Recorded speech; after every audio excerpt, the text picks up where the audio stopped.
Good morning, good day, good afternoon. Welcome to today's iC-Haus webinar series. I'm joined by Magnus Meyer, who's going to present encoder ICs in safety applications. And before I pass on the word to Magnus, I just want to give you a quick introduction to our webinar tool. So if you look at this screen, you see the control panel, and where there's a red arrow, you can open and close this section. Further down, you have a question and answer button. There you can type in your questions. These questions will be played to us, and then I will read them out at the end of the session where we will have our Q&A section. You have two screens. The top screen shows the actual presenter, and the bottom screen shows the content. And in the middle, you have a scroll bar, and you can pull this one up and down to decide which one you will see in a larger mode. But please be aware, when you use this function, don't go all the way up or all the way down, because then you might lose one of the screens. So just be careful when you scroll up and down. So without further notice, I would like to pass on the word to Magnus Meyer, who's our presenter today. Welcome, Magnus. Thank you, Henrik. Yeah. Hello and welcome. My name is Magnus Meyer. I'm a sales and application engineer at iC-Haus and responsible for encoder ICs. And today we will talk about encoder chips or ICs for safety applications. So let's see what I will present you today. First, we will talk about our concept for safe encoders. Then I will give you a brief introduction about the BiSS Safety protocol. And then we will see which products we have here. So we will check out which safety encoder solutions we have. We will have a look at the iC-RZ series, then the combination of RZ plus MR3, and we will have a deeper look into our new product, the iC-RB series. And then I will close this webinar with a short live demo where we can see how the iC-RB is performing. So let's get started. Of course, the main reason for a safety application is whenever a human is collaborating with a machine. And I have here a picture with two example scenarios for safety. In this application, we use the safety radar scanner from the company Inexpect. And on the left side, you see a saw cutting a piece of material. And this radar scanner can now detect when a person gets closer to the saw. And this could be an example for a safe stop operation. The second scenario is within this cube. Here we see a multi-axis robot arm, and this robot arm doing a pick and place task. And this process must be teached in, and therefore the person must stand next to this robot arm.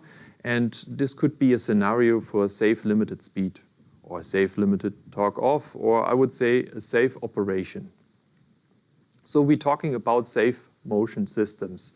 And in most of the cases, we have a motor and an encoder and a safety PLC. And today our topic is the safety encoder. So let's have a look what could be inside. And I have brought here an example of a CL2 safety encoder for a safe speed application. And this is a few in the past. So such an encoder could exist of our iC-LGC, which is an optical absolute encoder IC. It is worldwide used, but this is a non-safety IC, providing an absolute data via the BiSS or SSI interface. And then we have the opportunity to get the sine-cosine signals direct from the incremental track from the photodiodes. And here we have a safety circuit. It's the IC-MSB. So this is a certified safety circuit. It's a signal conditioning device which feed in sine-cosine and then make a signal conditioning, higher the accuracy of these signals, and has an included line driver to put out a 1 volt peak-peak signal, which is an industrial standard. And then on the safety PLC side, there will be a monitoring function, and for example, doing a sine square plus cosine square to check if the sine and cosine signals are okay. This can be done with our iC-RZ 1000.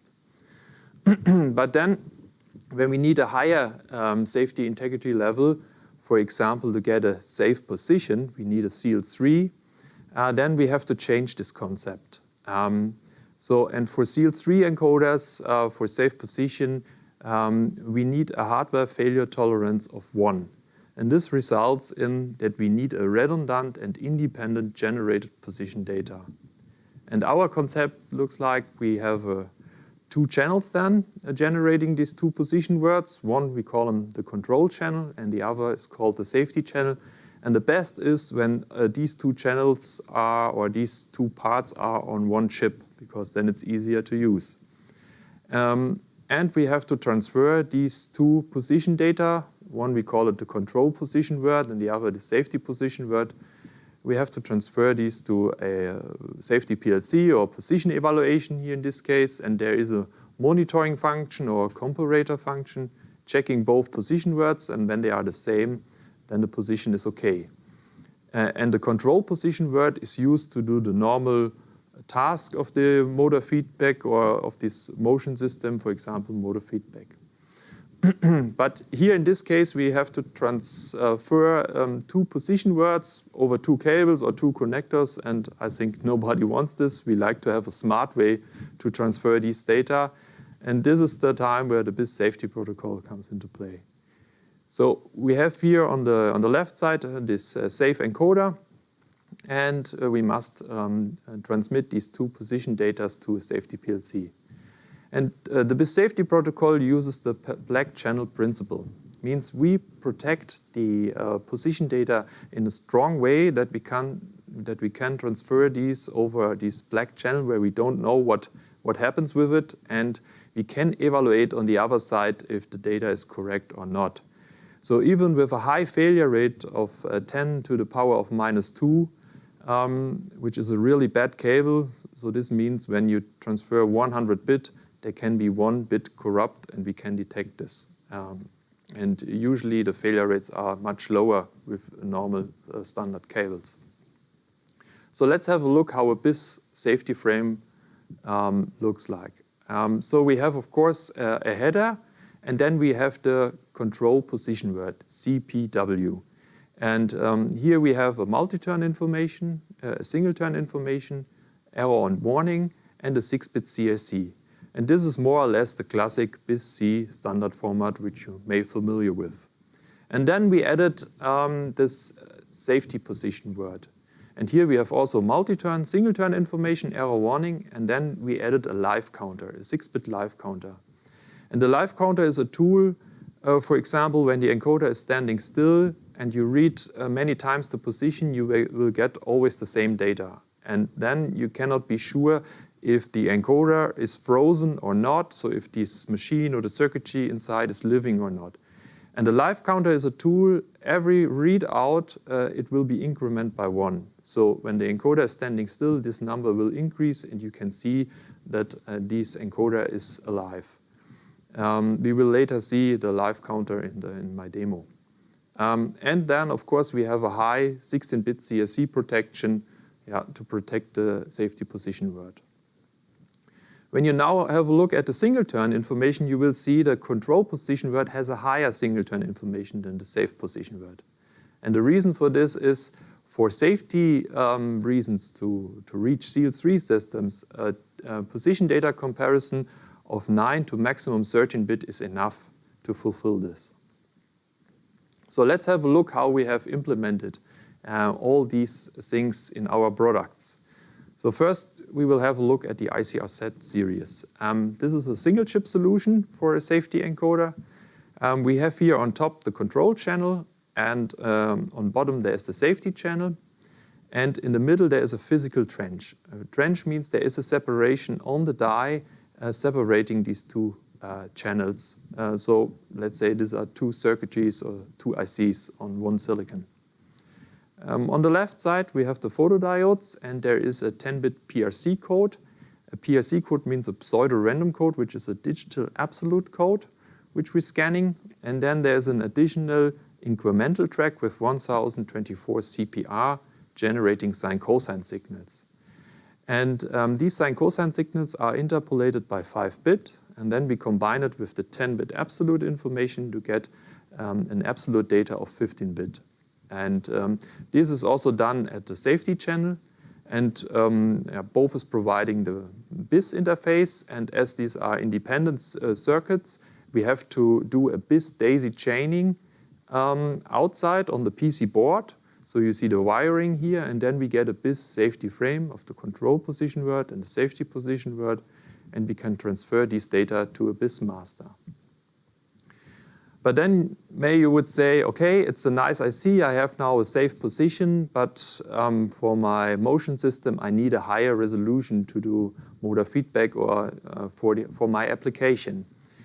And here we have the, on top there are some photodiodes scanning an additional track, an auxiliary track, and what we can do is we can connect one of our interpolators, the iC-MR3, reading this additional track, for example, 2048 CPR, and the MR3 will do an interpolation of 13-bit.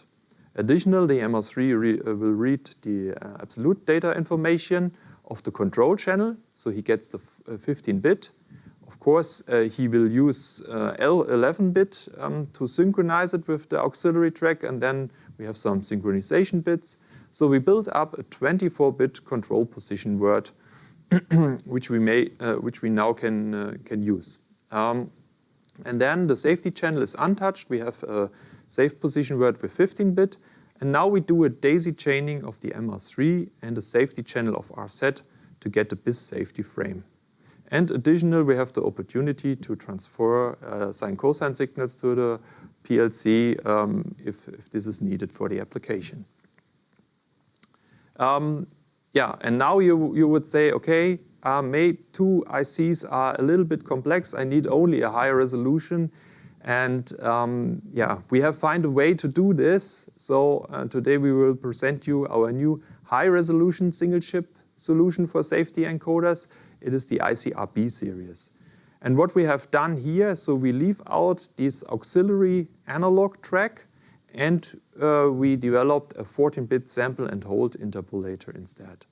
So now we get a 24-bit absolute position information on the control channel, and the safety channel is the same as for the iC-RZ. So we have again our BiSS safety frame with 24-bit and 15-bit.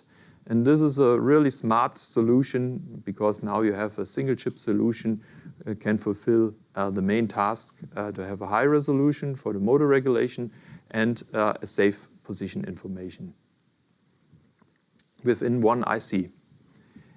So, but now you would ask, okay, I presented 3 different solutions, but when should I choose which solution? And so the thing is, we have here now these 3 parts. We have the RZ, the new iC-RB, and the combination RZ plus MR3.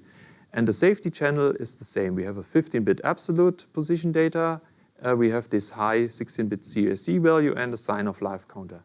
The difference is within the control channel. So of course the resolution changes and the accuracy. So when we look at a maximum repeatability, we see RZ is at 14-bit, then iC-RB is at 18-bit. And when you need an even higher accuracy on your signals, then of course you should choose the RZ plus MR3 combination, because then you can reach 22-bit with doing a signal calibration on the iC-MR3.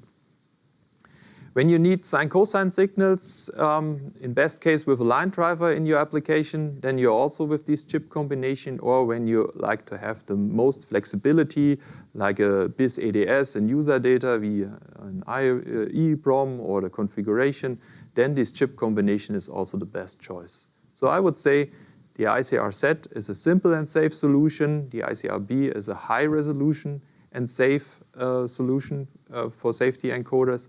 And the combination RZ plus MR3 is a high performance and safe solution.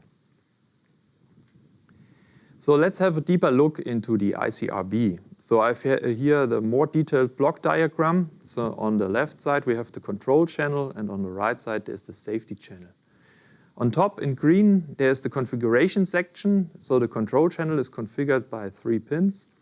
And the safety channel is configured from an EEPROM. This is connected to the I2C bus. And you have the opportunity to connect further sensors on the I2C bus, like a temperature sensor, or you can have a link to our multi-turn devices, the IC-PVL or IC-MV. On the left side in orange, LED control means that the control channel will regulate the power of the LED, keeping the internal amplitude constant so that we get the best performance for the interpolation and the best signal-to-noise ratio. Then we have the BiSS interfaces. On the left side, the standard BiSS with the 6-bit CRC, and on the right side is the BiSS Safety, or the safe position word, with the live counter and the 16-bit CRC. Or we have the opportunity to choose an SPI interface when you are more looking for an embedded safety application without BiSS Safety. Or we have an SSI interface as an option to select here. We have a strong multi-turn interface, so we can read in external multi-turn sensors, we can use an internal multi-turn counter, or we can use an internal battery buffered multi-turn counting function. And this function will also flashes the LED, connecting by a separate pin.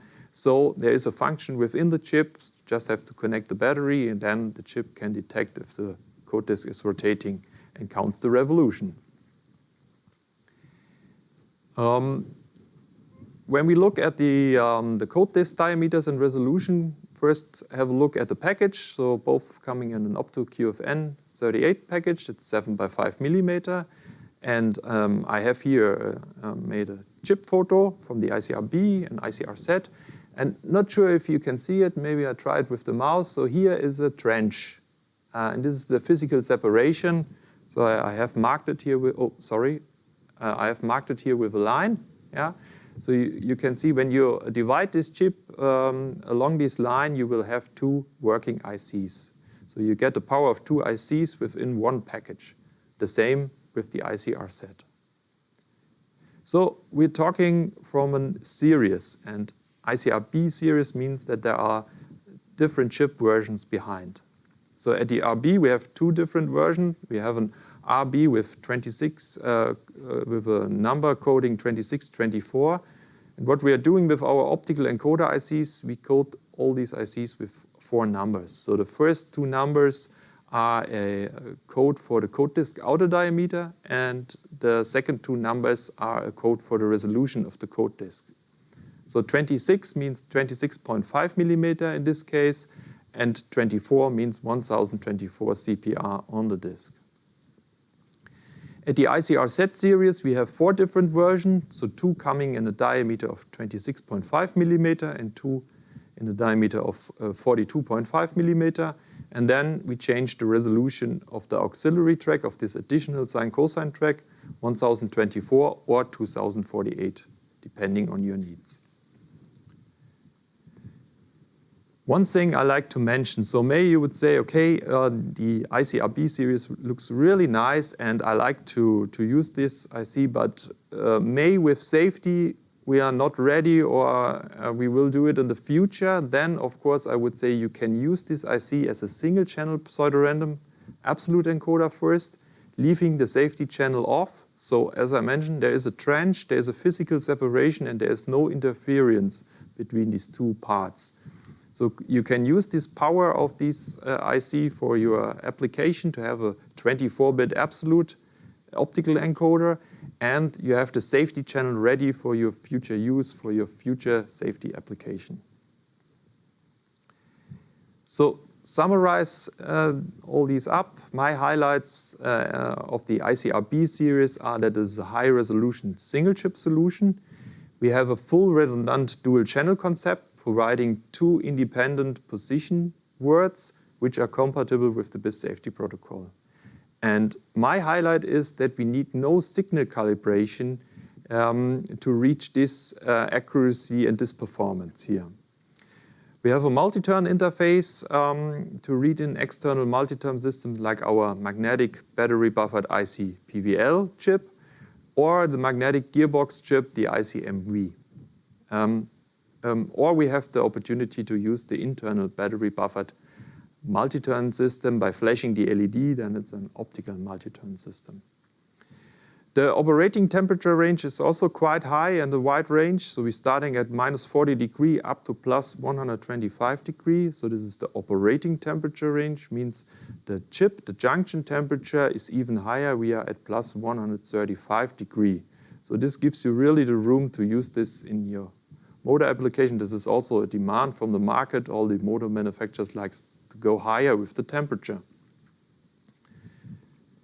So I'm at the end of my presentation, and now we will jump over to the live demo and see how the iC-RB is performing and how the evaluation kit is performing. So this is my demo setup here, where we can have a short look at the iC-RB, and I will explain what we are seeing here. Just get my pen.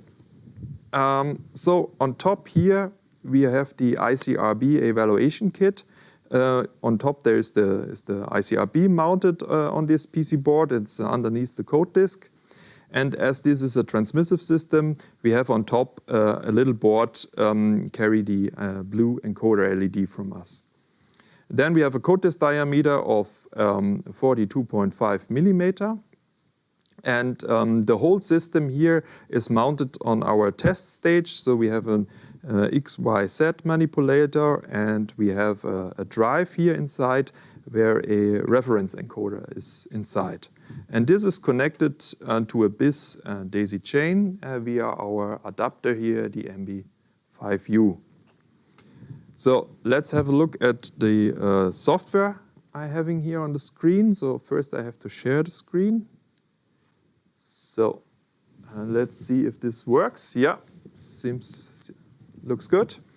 So what we are seeing here is that we have two angles here, two position words. So we have the 24-bit control position word on the left side, and we have on the right side the 15-bit safe position word. And what you're seeing here is there is a number is counting up to 63. So this is the live counter. So at the moment the encoder is standing still, and you see the safety position word will not change. And then the number is always increasing when we read the different cycles. Yeah. Of course, here is a little jitter. So yeah, this is clear with a 24-bit. This is a really high resolution of this position word. So let's have a look at the safety function. I switch over to the system overview here. So you may already familiar with this block diagram, and what we have here is a BiSS master, and now we are displaying these two position words. I can rotate the system a bit. And what we are doing is we're checking the position. So this is, let's say, this yellow box here is the safety monitor function. So we're checking the position, the CSE, and the live counter. And what I can do is I can simulate an error by changing the position offset here by software within the safety channel by hitting this button. So I will add around 4° or 5° offset, and then we see, okay, now the position is not the same, and our monitor function will show that there's something wrong. Of course, you can now say this is done in software, and you can have some tricks. So thanks to Patrick, I have this little error here. So with this tool, I will now try to distort the position word by going into the chip from the right side, distorting the safety position. So let's see if I can do this here. So now it's the same. Okay, I touched the system a little bit, it's jumping, but then I go inside, and now we see, okay, the safety position word is changing.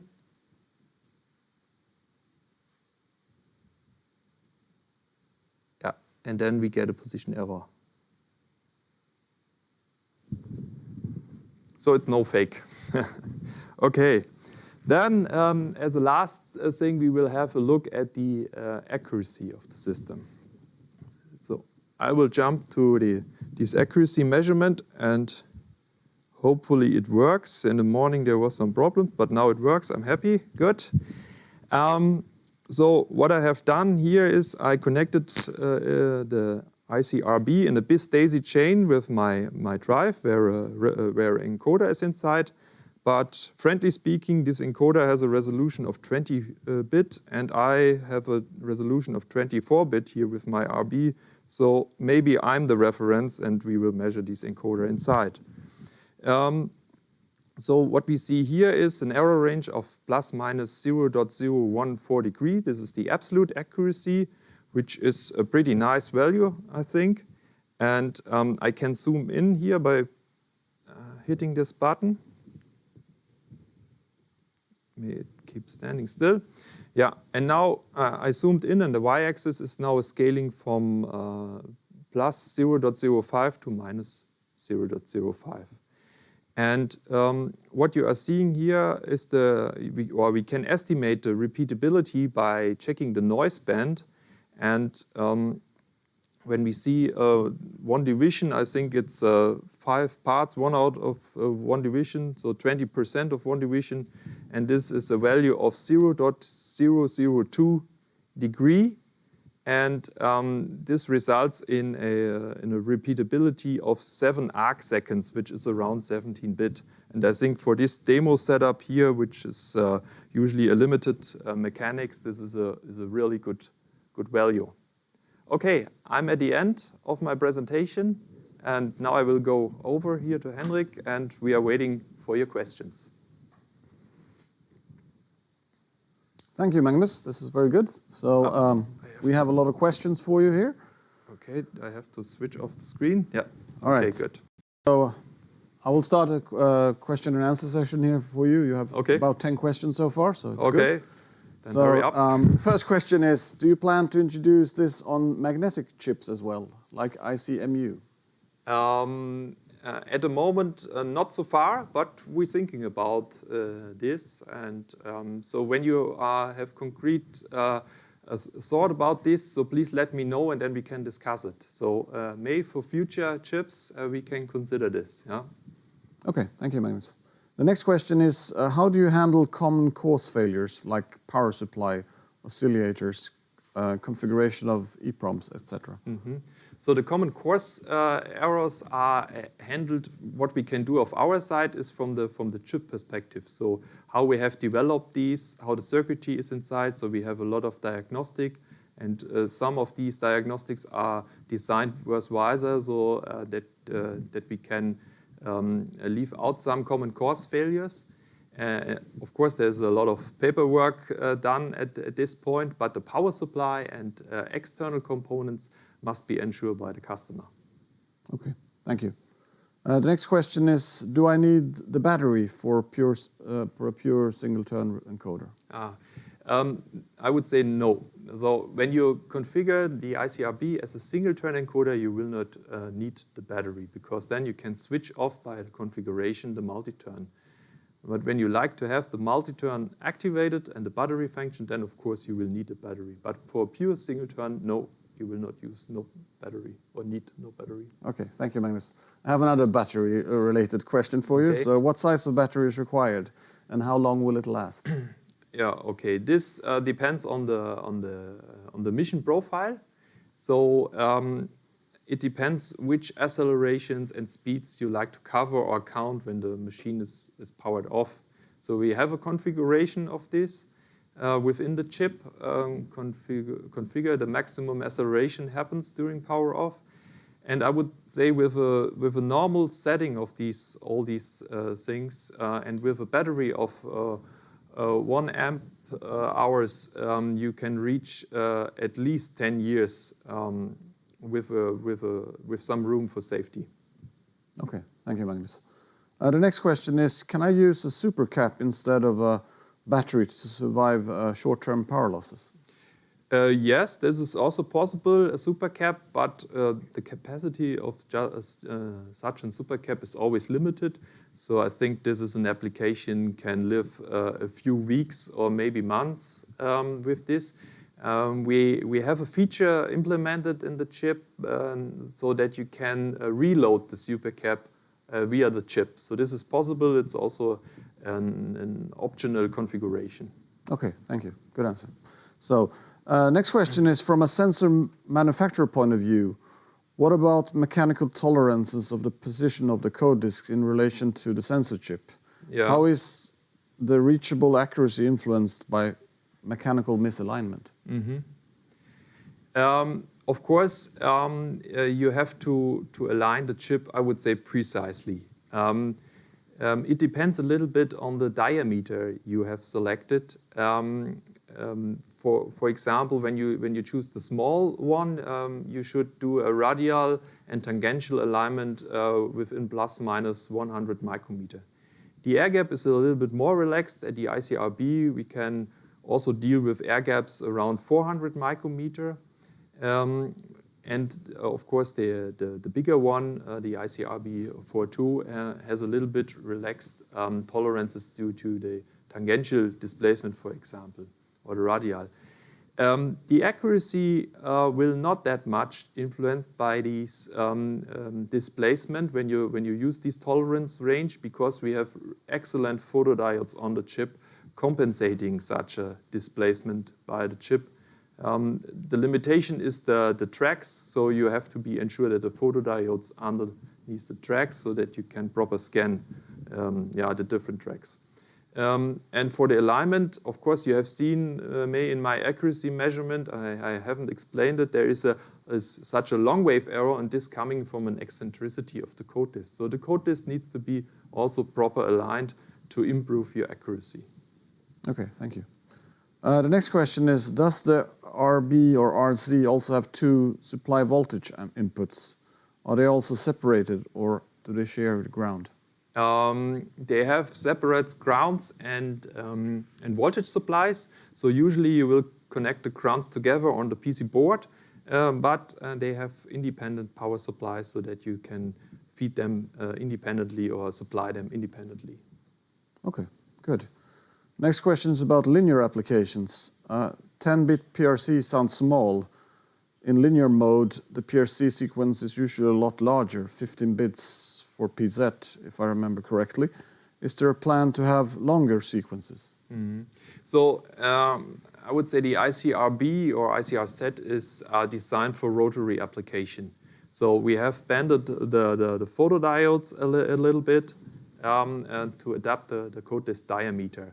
So there are no plans to have a linear version. Of course, the biggest one with the 42 millimeter outer diameter can maybe be used for short linear distances, but we have no plans to make such an encoder IC for longer distances. So please get in touch with me, then we can discuss if this is a big interest, and then we can see what we do. But at the moment, we see no such on the market from the marketing research that we need safety encoders for these long linear absolute measurements.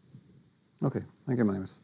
The next question is, what's the maximum delta position between safety and control channels that you encountered?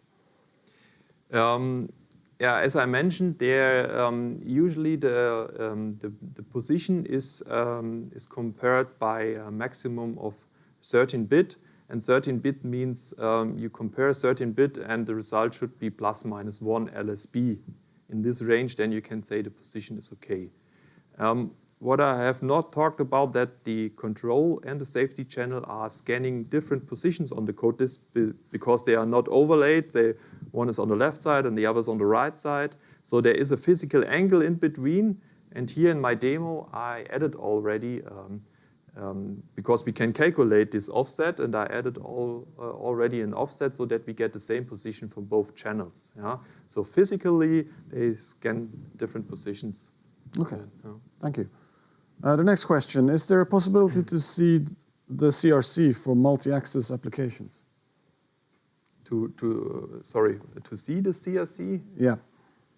Multi-axis to send, probably, yeah. Seed, yeah.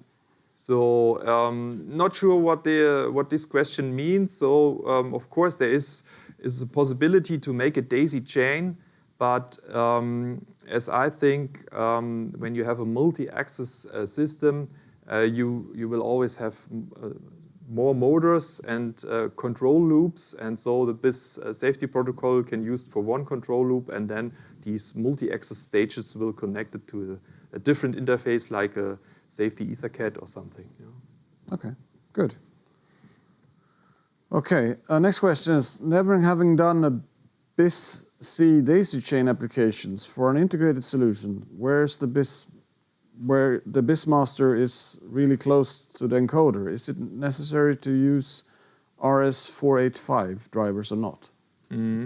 Yeah, maybe my picture is then, in this case, a little bit misleading. So the block diagram I showed is the RB, and for example, the MR3 are sitting in the encoder, and the BiS master is on the control side. And this BiS daisy chain is also doing within the encoder on the board. And then we usually transfer these data via an RS422 transmission over a differential clock and data line. So then the encoder looks like a point-to-point encoder, but inside there is a BiS daisy chain of these two channels then.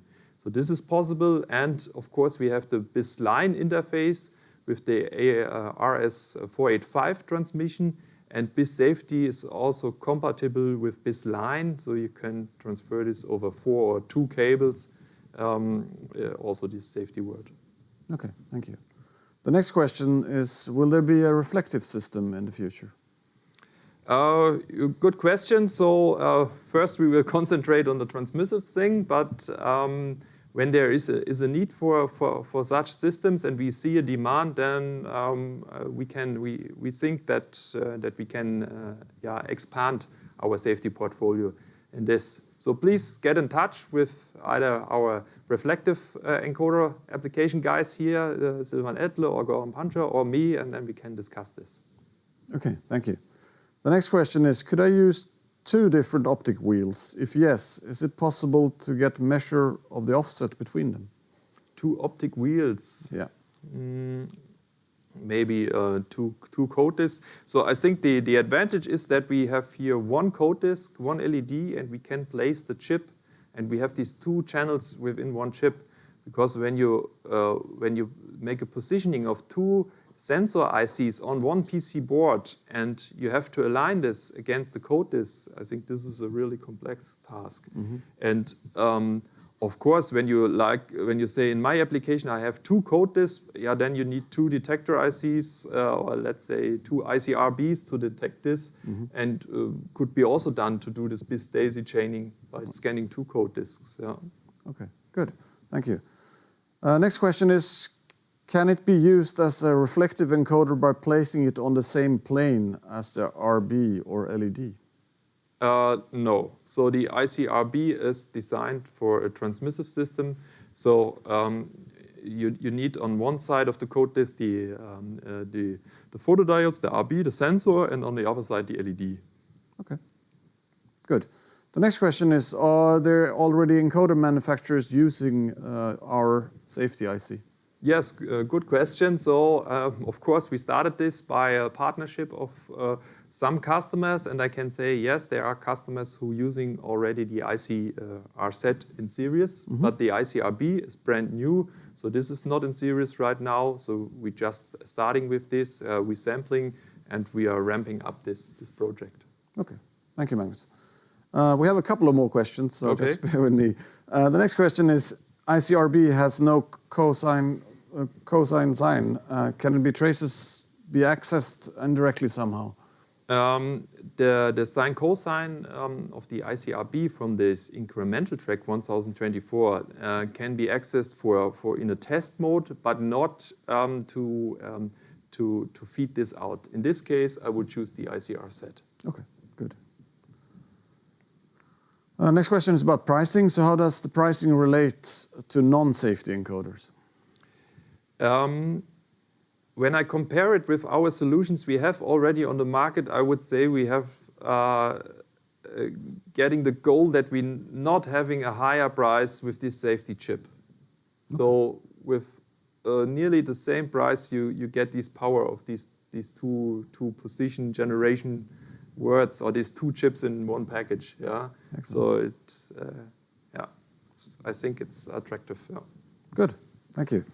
The next question is there a compensation of the eccentricity of the disk? Yeah, I would say this we have not implemented in the IC because it is fully packed with all these features and diagnostics, and such a nice feature. I would also like to have this. Okay, I can imagine, but this is not implemented within this chip. but I think there are some motion control systems already on the market compensating such things. Yeah. Good. I have one final question for you. Okay, good. Yeah. This is the last one for you. So there is only one LED for both control and safety encoder. How do you handle a failure of the LED? Yeah, as I mentioned already, there are a lot of diagnostic functions inside, and one of them is that we also checking the sine square plus cosine square inside, checking the amplitudes, and of course when the LED is powered off, then the position will also be not evaluated proper, and you will detect these by the external position comparison. Thank you, Magnus. So this concludes the question and answer section, and I do really want to say thank you to the audience for passing through all these excellent questions. Should you have any extra questions or additional questions, you can always send an email to us with the contact details. So we look forward to hear from you if you have any further questions for Magnus or somebody else on the iC-Haus team. So in conclusion, I just wanted to draw your attention to a couple of things happening in the future. So later this month, we will have the SPS trade show on the 23rd to the 25th of November. And please feel free to meet us there. You can schedule a meeting with us, or you can just drop by our booth, which is in Hall 4, booth 136. And we look forward to meet you and welcome you there. And just as a last final word for me as well, this concludes this year's webinar series, and we look forward to host you in the new year as well for a new series, which we will announce to you in due course. So from the podium, thank you very much for tuning in, and thank you, Magnus, for an excellent presentation. Thank you, Henrik, and yeah, bye-bye. Bye-bye. See you soon.